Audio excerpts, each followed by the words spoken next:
Artificial ইন্টেলিজেন্সে আমরা linear regression নিয়ে পড়ব। লিনিয়ার রিগ্রেশন একটা গুরুত্বপূর্ণ কনসেপ্ট। ধরা যাক আমার কাছে কতগুলো বিন্দু আছে, এলোমেলোভাবে কিছু বিন্দু আছে এরকম। এখন আমি যদি বলি যে আমাকে একটা সরলরেখা টানতে হবে, এমন একটা সরলরেখা টানতে হবে যেটা এই সব বিন্দুগুলোর মোটামুটি সব থেকে কাছ দিয়ে যাবে, তাহলে আমি এখানে যদি একটা রেখা টানি, এই বিন্দুগুলো কাছ দিয়ে থাকছে কিন্তু এইগুলো দূর হচ্ছে। আবার এখান দিয়ে টানলে এই বিন্দুগুলো কাছ দিয়ে হচ্ছে, এগুলো দূরে হচ্ছে। এখান দিয়ে টানলে কিছু বিন্দু কাছে হচ্ছে, আবার কিছু বিন্দু দূরে হচ্ছে। তাহলে আমি সঠিকভাবে কোন রেখাটা নেব, কোন রেখাটা আমি নেব, কোন সরল রেখাটা, এটা আমি এখানে বলতে পারছি না, চোখে দেখে আন্দাজ করতে পারছি না। এটা আমাকে গাণিতিকভাবে করতে হবে। এই যে জিনিসটা, এটাই হলো লিনিয়ার রিগ্রেশন। তাই এআই এই কাজটাই করে লিনিয়ার রিগ্রেশনের মাধ্যমে। তো সেক্ষেত্রে আমাদেরকে একটা সূত্র জানতে হবে। সূত্রটা কি? y = mx + c। এই সূত্রটা আমাদের কাজে লাগবে। আমরা একটা স্কুলে পড়েছি, এক্স হলো কি ইনপুট, ওয়াই হলো আউটপুট। অর্থাৎ এক্স এর পরিবর্তনের সাথে ওয়াই কি পরিবর্তন হয়, ঠিক আছে? আর সিটা হলো কনস্ট্যান্ট, অর্থাৎ এক্স এর মান যদি 0 থাকে তবুও একটা সি এর মান থাকে। মানে এখানে এক্স এর মান 0, মানে কোনো ইনপুট সমান 0, তবু ওয়াই এর একটা ভ্যালু আছে, এটা হলো সি, কনস্ট্যান্ট। তাহলে লিনিয়ার রিগ্রেশনে এআই করে কি, এই যে y = mx + c, এই যে সূত্র, এখানে m আর এই যে c, এই দুটোর মান বের করে। কিভাবে বের করে? ডেটা দেখে দেখে সে বের করে। এটাই হচ্ছে এআই এর কাজ। তো এবার আমরা একটা উদাহরণ দিয়ে আমরা বুঝে নেই। মনে করা যাক আমার একটা চায়ের ব্যবসা আছে। সেই চায়ের ব্যবসা আমার কাছে এই ডেটাগুলো আছে। কীরকম? 10টা দোকান হলে 52 কেজি বিক্রি হয়, 10টা দোকানে 52 কেজি, 20টা দোকানে 58 কেজি চা বিক্রি হয়, 30টা দোকানে 151 কেজি চা বিক্রি হয়। এখন আমাকে যদি বলা হয় যে 50টা দোকানে কত কেজি বিক্রি হবে, এই কাজটাই হলো লিনিয়ার রিগ্রেশন করবে। এআই এই কাজটা করবে। কিভাবে করবে সেটা আমরা দেখব। এবার এম যে মান ছিল, এম যে স্লোপ ছিল, এটা কি করে বের করব? সামেশন। আচ্ছা, আগে সামেশন দিলাম না, আগে বুঝাই জিনিসটা কি। এক্স মাইনাস এক্স ড্যাশ, মানে এক্স ড্যাশটা হলো কি গড় মান থেকে প্রতিটা এক্স কতটা দূরে আছে, এর সাথে গুণ করে দেবো ওয়াই মাইনাস ওয়াই ড্যাশ। অর্থাৎ ওয়াইগুলো গড় ওয়াই থেকে কতটা দূরে আছে, প্রতিটা ওয়াই কতটা দূরে আছে, আর প্রতিটা এক্স গড় এক্স থেকে কতটা দূরে আছে, এটার গুণফলটাকে সামেশন করব, ডিভাইডেড বাই, এটা কিন্তু আমি এম এর মান মানে স্লোপটার মান বের করছি, ডিভাইডেড বাই আবার summation x minus x dash square. X কতটা ছড়িয়ে আছে এটা বোঝায়, ঠিক আছে? এটা হলো কি আমাদের নতি বা স্লোপটা বের করার সূত্র।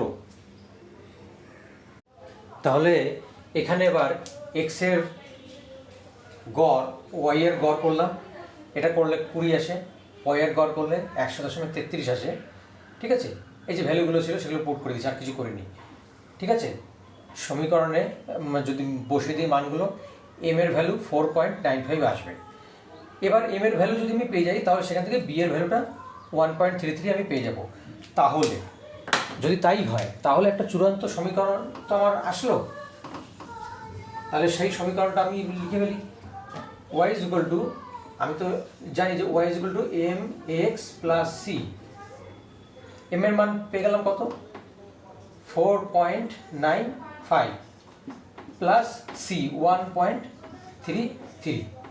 y = এইবার সরি এত x এখানে একটা x আছে, এত x প্লাস 1.33, এইটা 4.95x, এটা x। এখন যদি আমি মান বসিয়ে দিই, কিসের মান বসাবো? আমি x এর মান 10 বসাই যদি এখানে, তাহলে যদি x এর মান 10 বসাই তাহলে কত পাবো? x এর মান 10 বসালে আমি পাচ্ছি এই সমীকরণে y = 50.83 এটা পাবো যদি এখানে 10 বসাই। 10 বসালে তাহলে আমার ছিল কত 52টা অ্যাকচুয়াল ছিল, আর পেলাম আমি কত 50.83। তার মানে খুব একটা পার্থক্য না, জাস্ট সামান্য। এমনিভাবে এক্স এর মান 10, 20, 30 এভাবে বসিয়ে আমরা এই মানগুলোর কাছাকাছি মানই পাবো।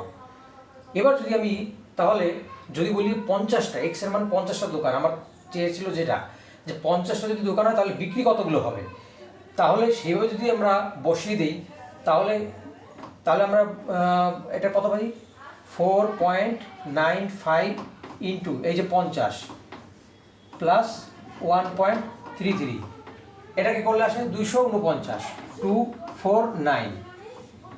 এই প্রেডিকশনটাই এআই করে, খুব তাড়াতাড়ি করে ফেলায় যে 249 কেজি বিক্রি হবে। তার মানে আমার ডেটা লাগবে, ডেটা ছিল যে ডেটাটা ছিল সেই ডেটাগুলো দেখে শিখে এই এআই করবে কি, ও এটাকে প্রেডিকশন করবে। এটাই হচ্ছে এআই এর ক্ষমতা। এখানে আরেকটা কথা বলে রাখি, এই যে 4.95 এটা এম এর মান, এটা কি বোঝায়? এটা তো স্লোপ, এটা তো সেই স্লোপ, মানে প্রতি একটা দোকান বৃদ্ধিতে প্রায় 4.95 কেজি বিক্রি বাড়ে, মানে প্রায় 5 কেজি বিক্রি বৃদ্ধি পায়। এই সে এম হচ্ছে একটা স্লোপ ছিল, মানে এক্স এর বৃদ্ধির সঙ্গে ডেল এক্স ডেল ওয়াই, তার মানে প্রতি একক এক্স, মানে এখানে প্রতি একটা দোকানের বৃদ্ধিতে কত কেজি বিক্রি হচ্ছে এইটা বোঝায়। এবার মিন স্কোয়ার্ড এরর বলে একটা জিনিস বের করবো আমরা। কি বললাম? মিন স্কোয়ার্ড এরর। এআই যে এই কাজটা করে, এআই এই কাজটা কীভাবে করে? এআই প্রথমে করে কি, একটা এম এবং সি, ওই যে কনস্ট্যান্ট যেটা ভ্যালুটা এম আর সি এর একটা মান ধরে নেয়। তো মান ধরে নিয়ে ওয়াই এর মান বেরোয়। ওয়াই এর মান যেটা বেরোয় এটা কি প্রেডিক্টেড, PRED, প্রেডিক্টেড মান। এর সাথে ওয়াই এর যে actual value ACT, actual value, এর একটা তো পার্থক্য হয়ে যায়। তাহলে ওয়াই অ্যাকচুয়াল মানে এ করে কি এম আর সি এর মান নিয়ে প্রেডিক্ট করে। তাহলে এই যে প্রেডিক্ট করে যে মানটা পেলাম অ্যাকচুয়াল ভ্যালু আর প্রেডিক্টেড ভ্যালু, এটা কি করে স্কোয়ার করছে, এবং এরকম যতগুলো আছে যতবার হাজার বার এরকম লুপ চলতে থাকে। ঠিক আছে, কম্পিউটারের ভিতরে হাজার বার লক্ষ বার এরকম লুপ চলতে থাকে, এটাকে গড় করে, গড়। এইটাকেই আমরা বলছি মিন স্কোয়ার্ড এরর, মিন স্কোয়ার্ড এরর, মিন স্কোয়ার্ড এরর। ঠিক আছে, তাহলে মিন স্কোয়ার্ড এরর বেরোলো। এবার করে কি এআই মানে আর্টিফিশিয়াল ইন্টেলিজেন্স এম আর এই যে সি এর মান পরিবর্তন করে। ঠিক আছে, এটাকে চেঞ্জ করে এই যে মিন স্কোয়ার্ড এরর, এই ভুলটাকে, ঠিক আছে, এটাকে কমায় যতক্ষণ না পর্যন্ত মিনিমামে না আসে। এটাকে বলে গ্রেডিয়েন্ট ডিসেন্ট, GD লিখলাম, গ্রেডিয়েন্ট ডিসেন্ডেন্ট, এই প্রক্রিয়াটাকে বলা হয়।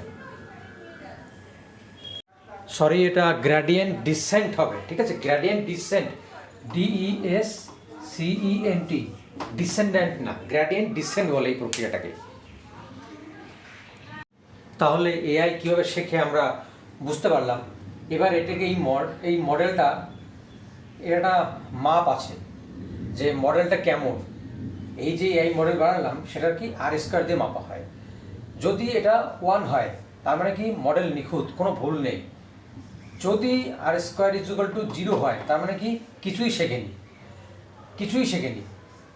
ঠিক আছে, যদি এর মান 0.85 হয় তাহলে ঠিক আছে, ভালো মডেল, এটা হচ্ছে ভালো মডেল।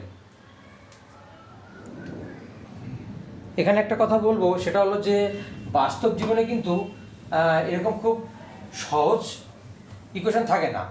নিউরাল নেটওয়ার্ক যে আগে পড়েছিলাম, নিউরাল নেটওয়ার্কের মধ্যে এই y = mx + c, এই যে খেলাটা, এটাই হাজার লক্ষ স্তরে প্রতিটা নিউরনে চলতে থাকে, হাজার হাজার স্তরে চলে নিউরাল নেটওয়ার্কের প্রতিটা নিউরনে। এই যে y=mx + c এই সমীকরণটা যেভাবে মানে আমি ব্যাখ্যা করলাম, এই জিনিসটাই চলতে থাকে।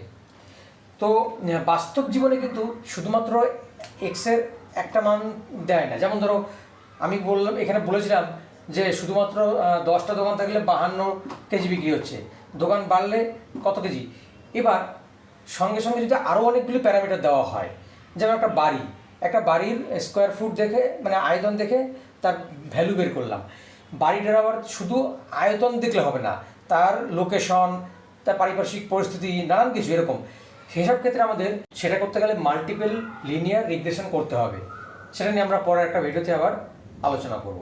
তাহলে আমরা এটুকু বুঝতে পারলাম যে আমাদের যে মূল সমীকরণটা y=mx + c, আর m এর মানটা আমরা বের করেছিলাম x - x dash y - y dash divided by x - x dash whole square summation. তাহলে এই দুটো সূত্র আমাদের মাথায় রাখতে হবে, তাহলে আমরা লিনিয়ার রিগ্রেশনটা ভালো করে বুঝতে পারবো। তার মানে এটা কি একটা স্ট্রেট লাইনের খেলা।